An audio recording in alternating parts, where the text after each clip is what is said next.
Matapos naming manalo sa mga bidding, may mga opisyal mula sa DPWS ang lumalapit sa amin para humingi at kumuha ng bahagi niya sa halaga ng proyekto. Ang hinihingi nilang porsyento ay hindi bababa sa 10% at umaabot pa sa 25% na naging kondisyon upang hindi maipit ang implementasyon ng kontrata. Ito ay binibigay namin sa kanila ng cash. Ang bawat transaksyon ay may karampatang voucher at ledger na nagsasaad ng mga araw at kung kailan nila ito natanggap.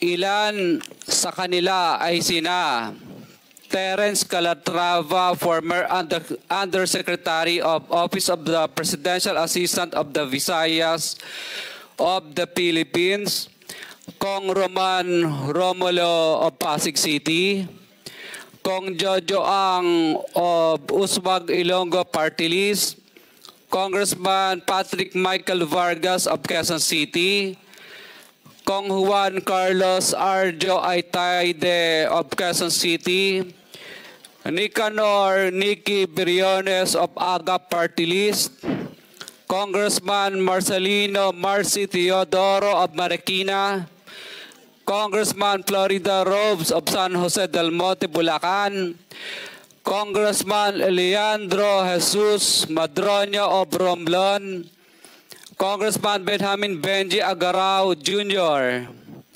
Congressman Florencio Gabriel Bem Noel of Anwar Party List, Kong Leo de Odit Tariela of Occidental Mindoro, Congressman Reynan Arrogancia of Quezon Province, Kong Marvin Rillo of Quezon City, Kong Teodoro Haresco of Aklan, Kong Antonieta Yudela of Zamboanga, Sibugay, Kong Dean Asisio of Caloocan, Kong Marivico Pilar of Quezon City.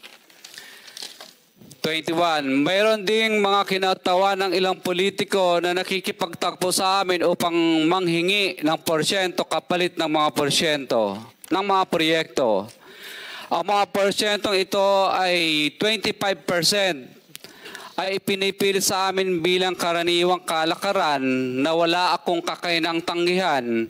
Ilan sa kanila ay sina Regional Director Eduardo Virgilio of DPWS Region 5, Director Ramon Ariola III of Unified Management UPMO, District Engineer Henry Alcantara, DPWS Bulacan 1st, Undersecretary Robert Bernardo, District Engineer Aristotle Ramos of DPWS Metro 1st, Pasig City, District Engineer Manny Bulusan of DPWS North, Manila Deo, District Engineer Edgardo C. Pingol of DPWS Bulacan Subdeo, District Engineer Michael Rosaria of DPWS Quezon 2nd Deo.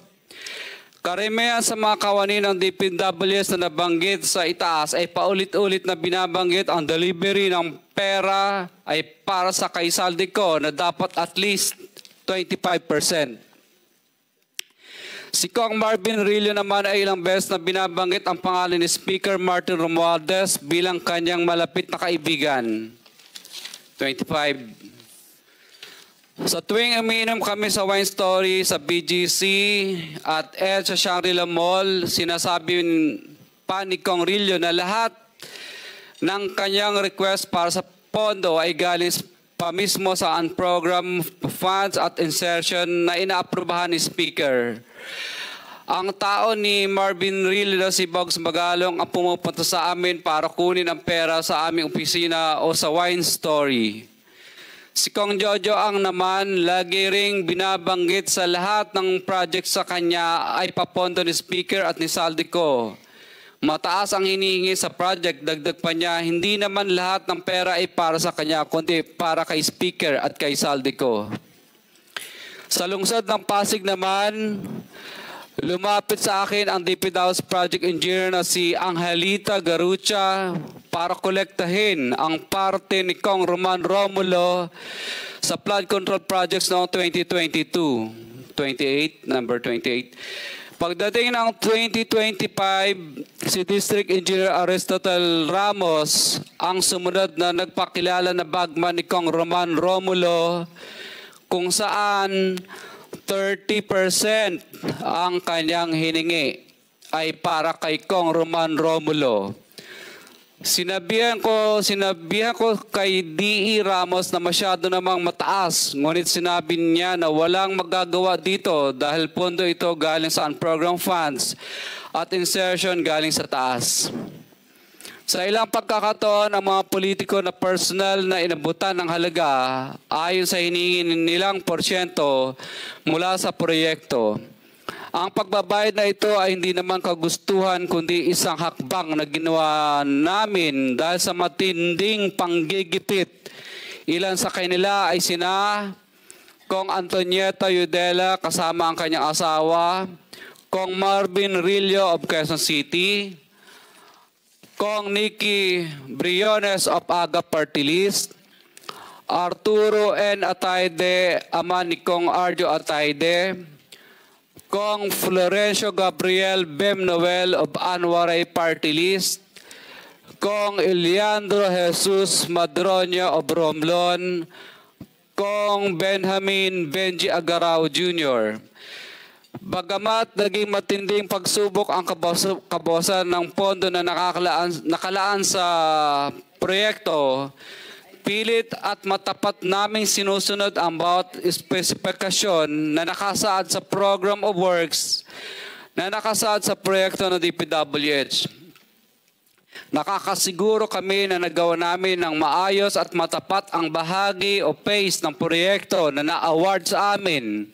Sa katunayan, hindi kami mababayaran ng DPWH kung hindi ito dumaan at pumasa sa maraming material testing na naaayon sa design ng DPWH. Ina-assess at ini-inspect ng DPWH ang bawat proyekto base sa natapos na parte o accomplishment. Napilitan kami na i-absorb ang kabawasan na ito na nagdudulot ng maliit na kita o pagkalugi sa ilang projects. Para makabawi, dinadamihan na lang namin ang partisipasyon sa mga projects. Taliwas sa mga lumalabas na may mga impormasyon sa publiko, hindi kailanman kami gumawa ng ghost projects.